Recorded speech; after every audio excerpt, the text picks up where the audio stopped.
O que é idolatria? No contexto da igreja, entre os cristãos de modo geral, a palavra idolatria ela é razoavelmente conhecida. Mas será que nós idolatramos apenas ídolos do esporte ou da música? Será que ídolo é apenas uma imagem esculpida, um santo, alguma coisa pendurada na parede? Ou será que nós podemos cultivar ídolos em nosso coração sem essas coisas externas, sem essas imagens tão aparentes, tão fáceis de identificar? Então fique conosco. O nosso assunto neste vídeo é idolatria.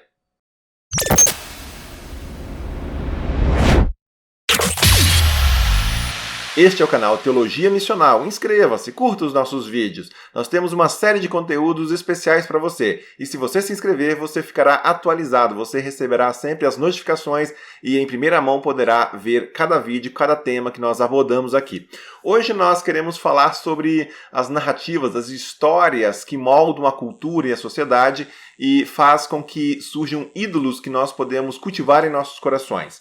Um dos grandes desafios em ser igreja no mundo ocidental consiste exatamente nisso, identificar os ídolos dessa cultura. Embora alguém possa idolatrar uma imagem, uma escultura, um artista, um jogador de futebol, nós queremos abordar este assunto de uma perspectiva mais abrangente. Claro que a missão da igreja, seja ela em qual contexto for, precisará sempre identificar os ídolos daquele contexto. No entanto, é como diz aquele antigo provérbio chinês: se quiser saber sobre a água, não pergunte ao peixe. Nós estamos tão imersos em nossa própria cultura que nós não temos mais a capacidade, muitas vezes, de discernir a nossa própria realidade. Isso acontece porque nós acabamos sendo moldados pela realidade da cultura onde crescemos e onde vivemos. Estamos por demais imersos nela. O fato, porém, é que a Bíblia, as Escrituras, elas nos convidam a uma outra história. Ser cristão implica, sim, viver no mundo e, portanto, viver numa determinada cultura. Mas essa presença, nós somos chamados a exercermos uma presença fiel e, ao mesmo tempo, contrastante. Significa uma fidelidade a Deus ao mesmo tempo em que nós fazemos a diferença, como sal e luz neste mundo. As Escrituras dizem que o mundo em que atualmente vivemos é um mundo caído, é um mundo em pecado, corrompido pelo pecado. Confira lá em Gênesis 3. Isso significa, entre outras coisas, que nós moldamos uma cultura muito baseada em nós mesmos e ignoramos a Deus e os seus preceitos. Com isso, a história na qual nós estamos inseridos conflitará com a história que Deus deseja para a humanidade. Aquela história que Deus gostaria para o mundo e a sua boa criação. A igreja, como o povo de Deus, é chamado a viver a história como revelada por Deus. O pecado, porém, nos leva a querer escrever a nossa própria história, uma história fake. Passamos a acreditar em nós mesmos e em nossa própria capacidade de autodeterminação e autonomia. Daí surge a ilusão do progresso contínuo que a civilização ocidental passou a acreditar e perseguir como uma crença absurdamente religiosa. Daí que cabe falarmos de idolatria como um compromisso que assumimos com outro fundamento que não o verdadeiro fundamento, que é o único e verdadeiro Deus. Qual é a fé que tem moldado as pessoas e a realidade? É possível dizer que o crescimento econômico e a prosperidade material tornaram-se os ídolos do Ocidente moderno. Você provavelmente também já escutou a frase que Deus está morto, atribuída ao filósofo Friedrich Nietzsche, que viveu lá na segunda metade do século XIX. Na realidade, mais do que uma declaração, trata-se de uma constatação.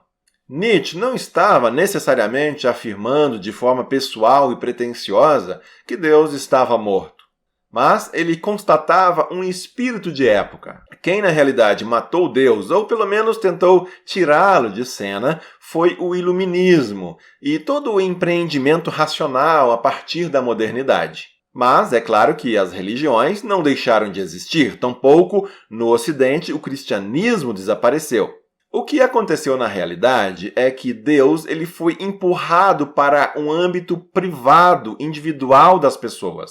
A cultura ocidental, assim, tentou excluir Deus da vida pública. Se formos examinar as entranhas da modernidade, veremos que há uma dicotomia entre o sagrado e o secular, entre o privado e o público. E o mais triste é que a igreja, os cristãos, eles aceitaram esse escanteamento da vida pública, foram recolhendo-se cada vez mais para um âmbito privado. É aí que entra Nietzsche e a sua parábola do homem louco que pergunta: não deveríamos nós mesmos nos tornar deuses? Afinal, se não há Deus, quem deveria se encarregar de dar sentido, ordem, padrões à vida e à sociedade? É uma tarefa que cai no colo do próprio ser humano, resta a nós mesmos, não há um salvador. Nós somos o nosso próprio salvador. Podemos apagar a história que nos trouxe até aqui e começar a reescrever a nossa própria história conforme os nossos próprios objetivos. Em torno desses novos objetivos, arranjaremos a cultura, a sociedade e a vida em geral.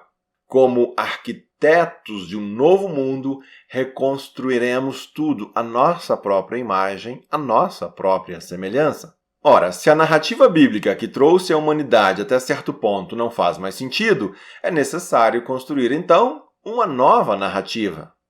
Nesta nova narrativa, a esperança não depende mais de um Deus absoluto, transcendente, criador, mas depende de nós, do ser humano, o ser humano autônomo, um ser humano que precisa partir da autodeterminação de tornar-se a si mesmo criador, soberano, redentor.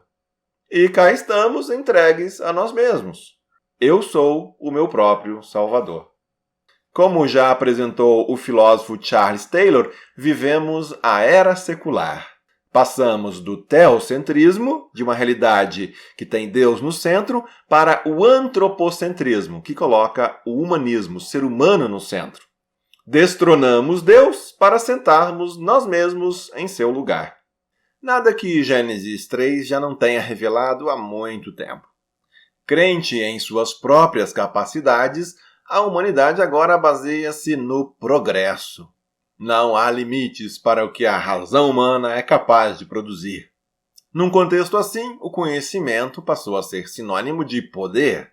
As pessoas passam a ver numa racionalidade científica a solução de todos os males. Tudo pode ser manipulado e conhecido. A natureza pode ser dominada. A esfera social pode ser decifrada e remodelada conforme a racionalidade quiser.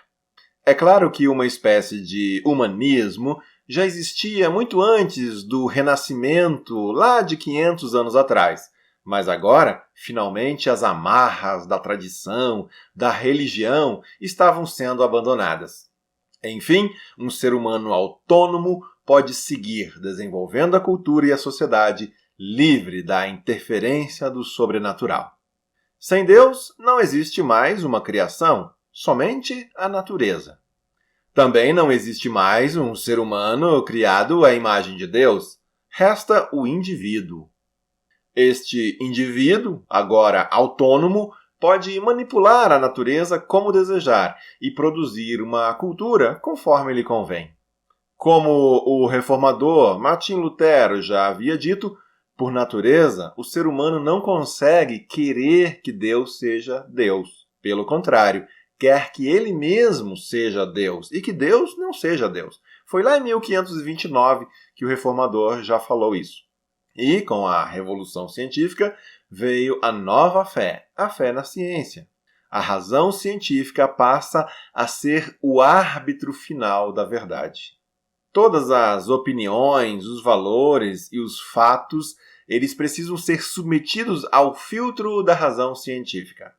Em vez de uma narrativa que mira a cidade de Deus, a nova versão promete uma utopia baseada no mito, na ideologia do progresso. A nova religião é secular, sem Deus. Baseia-se na razão e na potencialidade humana de construir para si um mundo novo. Interessante que um certo pano de fundo da narrativa cristã permanece. No entanto, a nova versão usurpa os elementos cristãos, colocando em seu lugar a sua própria versão. O paraíso que se busca não tem a ver com Deus, com Jesus ou o seu reino, mas com crescimento econômico e bens materiais. A liberdade é alcançada por meio da economia, a prosperidade material. Enfim, a felicidade está no mundo de consumo. E o melhor, não precisamos depender de ninguém, especialmente de algum deus medieval para isso.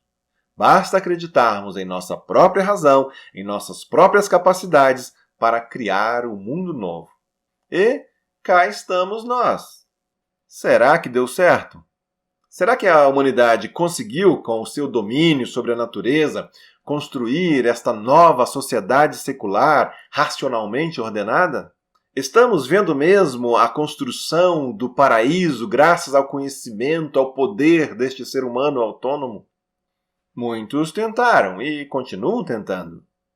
Há os que creem numa espécie de mão invisível do mercado que é capaz de ordenar as coisas, trazendo melhoria material para as pessoas. Outros acham que só mesmo uma grande revolução social poderá dar à luz o novo mundo sem divisões. Mas o que todo este processo gerou de fato? Temos uma reorganização da produção, uma sociedade que foi cada vez mais se organizando em torno da vida econômica, resultando num capitalismo industrial. Finalmente, passamos para uma sociedade de consumo. Não é muito difícil constatarmos que é o consumo que move as coisas hoje. As pessoas, elas estudam para trabalhar em empregos melhores, para ganharem mais dinheiro e assim poderem consumir e consumir mais. Os shopping centers são os templos da nova religião. O anseio para poder voltar aos shoppings após a pandemia, após a quarentena da pandemia do Covid, é sintomático. O vazio deixado no centro da cultura precisa ser preenchido e o consumismo surge como forte candidato. Se tudo pode ser comprado e vendido, por que não o sentido da vida, a realização pessoal, a felicidade? Toda a ideologia do progresso, resultante do iluminismo, se viu, no entanto, desafiada pelas crises do século XX. Foi ficando evidente que a razão, a tecnologia e a ciência não eram capazes de levar a humanidade para o paraíso na Terra. Duas grandes guerras, destruição ambiental, a pobreza crescente, a ameaça nuclear, colapsos econômicos, problemas sociais, os distúrbios psicológicos, pandemias. Assim, é da frustração quanto ao projeto racionalista moderno que surgirá o chamado pós-modernismo, a pós-modernidade. Um novo espírito que surge com pretensões de abandonar o projeto do iluminismo. O que não significa, é claro, que a fé no progresso tenha sido deixado de lado. A questão é que, entregue a si mesmo, o ser humano viu ruir as metas narrativas, descartou Deus e se viu entregue a si mesmo. Mas isso também se tornou frustrante, uma vez que muitas provas surgiram para gerar um desânimo quanto à sua própria capacidade de criar este mundo novo. Resta, assim, entregar-se a si mesmo, viver o hoje, consumir ao máximo, experimentar de tudo. E é assim que nós chegamos ao que muitos autores têm concordado, o consumismo como a religião do final do século XX e que vem adentrando o século XXI.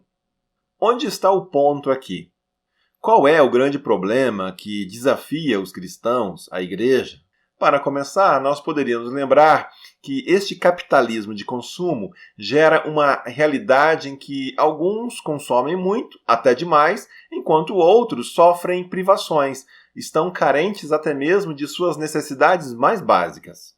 É dentro desta realidade, frente a esta história que se impôs no Ocidente nestes últimos séculos, que a igreja é chamada a ser uma bênção, a testemunhar do Evangelho, a testemunhar do reino de Deus.